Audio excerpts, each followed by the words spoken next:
Night in the NBA Cup Final. New York took down the Magic in the semis behind Jalen Brunson's 40-point performance, while Wemby and the Spurs handed the Thunder their second loss of the season to secure their spot in the ship. Wemby dropped 22 points in 21 minutes coming off the bench in his first game in a month. So, Stephen A., who makes a bigger statement with a win tonight, the Knicks or the Spurs? Me personally, I think it's the Knicks because I'm looking at the Spurs. Everybody's acting like they're up and coming. I think they've arrived. I think when you look at Wemby, when you look at Castle, when you look at Vassell, when you look at De'Aaron Fox, they're a special team, and they're going to make some noise. If you're the New York Knicks, this 7'5" dude that would easily be Defensive Player of the Year and probably MVP as well, because that's how awesome Victor Wembanyama is. I got to wait. The Knicks winning a game like this would be huge. The Spurs, as far as I'm concerned, should be the favorites. So my answer to the question for this particular question would be the Knicks. Okay, your pick for tonight's game. I'll go with the Knicks. I'm not going against my Knicks. I'm not going against my Knicks. I mean, your guy Brunson has been on tear. The brother averaging 28. Karl Anthony Towns averaging 22. Mikal Bridges and OG Anunoby are shooting 40% from three-point range. Here's what the Knicks need to do. Make perimeter shots. Don't think about going down low and attacking Wembanyama. Don't think about it. Don't even think about it. The guy is just an extraordinary shot blocker. Don't even think about going into the paint unless you're 7 feet or taller. Don't even go there. Make perimeter shots. I think the Knicks do that tonight, and I think they win the cup. Okay. I pray. All right, you're crowning the Knicks. I mean, you're right. Jalen Brunson, 75 points in the last 2 games. That's incredible stuff. Light work. But De'Aaron Fox is no joke, and De'Aaron Fox gonna get his. Make no mistake. That brother's no joke. All right, that's gonna do it for us. We'll see you tomorrow. And the rest of the NBA as he continues to get more and more experience. But he plays the right way. He's very coachable. I just love watching this young man play. And guess what, Brandon? I only have to walk a block. I don't need an Uber. I don't need it. I don't need to get in my car. I can walk a block to watch this young man play. That's cool. You know, no invites. That's fine. Just brag about it. That's what we're here for. We're here for you, Coach. Speaking of, let's just go to how about the Spurs and Knicks? Of course, they will meet in Vegas for the NBA Cup here. And the word is that when it comes, they have a secret weapon. We know pretty well that's coming off the bench, Victor Wembanyama. We saw what that looked like in the semis. Chances we can see it kind of repeated in tonight's game. Yeah, where is Zach? Is Zach hiding off screen? He's over. Did you say the Spurs? Yeah. The Spurs and the Knicks. You know, who's that team, Brandon? Who's that what's team? his name? The Magic, Coach. I'm a Magic fan. They were supposed to be. Yeah, they lost. You're right about that. We did lose. Yeah, but it's kind of good. It's great to have Wemby back. You know, another guy who loves the game. He's all about the right things. He practices. You can coach him hard. And the rest of the guys will follow. So to have this type of talent coming off the bench, wow, if he could qualify, he would be the greatest, probably one of the top 6 men in the history of the NBA. But we know it's just a short period of time that he's going to be coming off the bench. But Oklahoma City, if you put somebody big on him, his size, he takes them off the dribble, small, he posts them up. He's a problem. He's a headache for any defense. And then defensively, you got to know where he is at all times because he can guard on the ball. He's a great weak side defender. You know, he blocks shots, he rebounds. What a great luxury to have for this young Spurs team that's going to be one of the up-and-coming teams in the NBA for the foreseeable future. Look, he's 21 years of age, but I want to go back 26 years ago. The Spurs had a young dog out there back in, 1999, a finals game, I think. And he was just a young dog. Help me with this one, Coach. You might remember, may look familiar, had a high top fade and everything. Oh, you remember this against the Knicks? Who was that? Absolutely. You know what? I could run a lot faster. I was a lot quicker.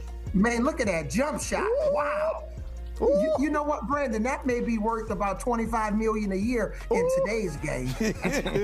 Yeah, we can put a little AI tape together for you, Coach.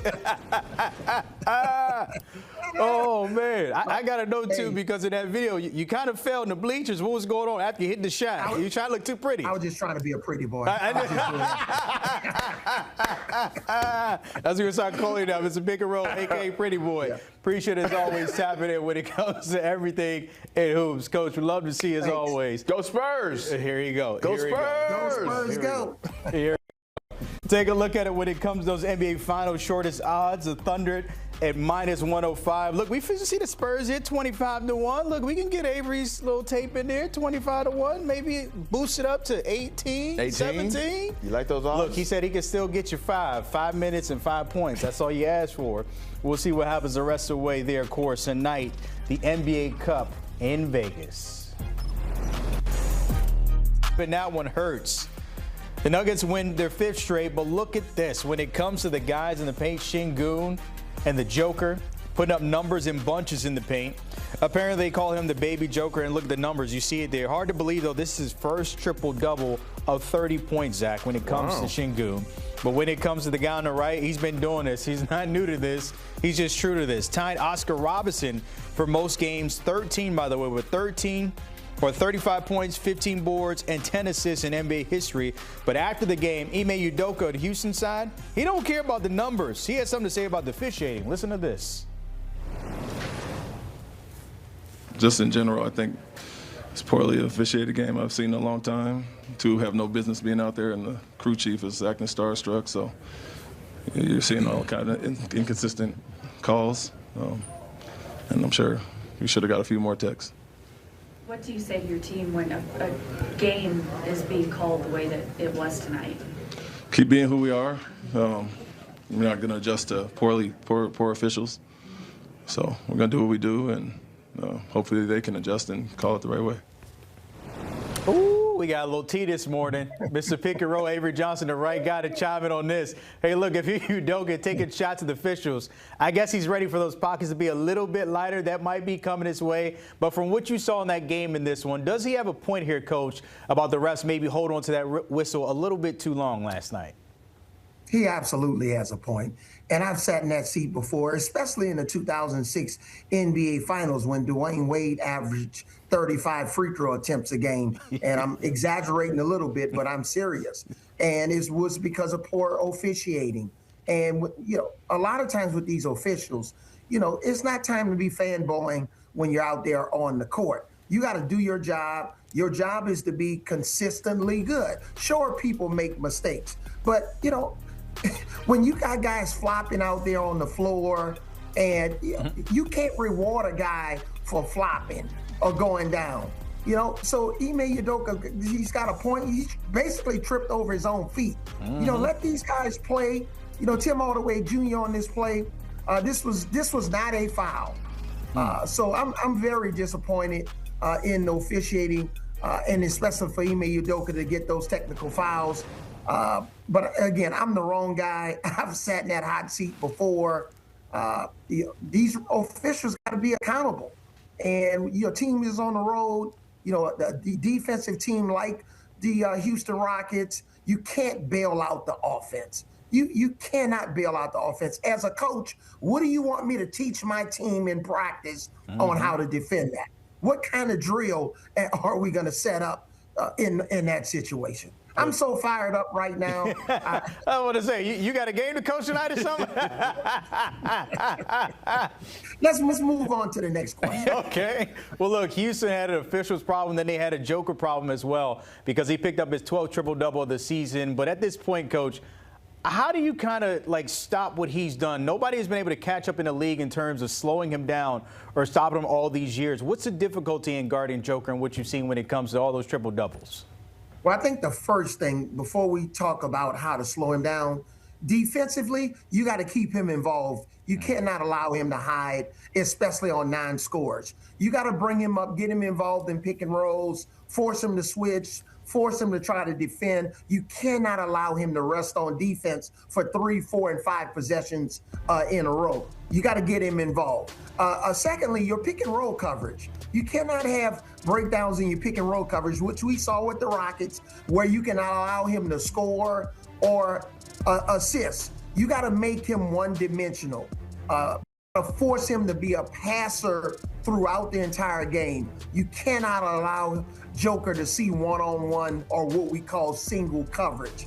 You know, you want him to have 18 assists, maybe 16 points, but those 30-point, 15, 20 rebound, 10 assist games, you're going to lose those games 9 out of 10 times. So you got to try to make him one-dimensional as much as you can. Easily said than done. Coach, I got to ask you this. Cooper Flagg, 42 last year, becomes the second youngest player to do so since Katie did it back in the early 2000s. Thoughts on his progress in getting that big one last night? Well, I was really excited about this young man. We saw him last year in the Final Four. And this young man, his game translates to the NBA. And for him to be 18 years old playing at this level, he's a joy to watch. I've had a chance to meet him here in Dallas. Very engaging, comes from a good family. But, when you're 6'9", can put the ball on the floor, pass, dribble, and shoot, you're a good teammate. Now they got him at his true natural position, which is the forward spot instead of the point guard. His game is going to transcend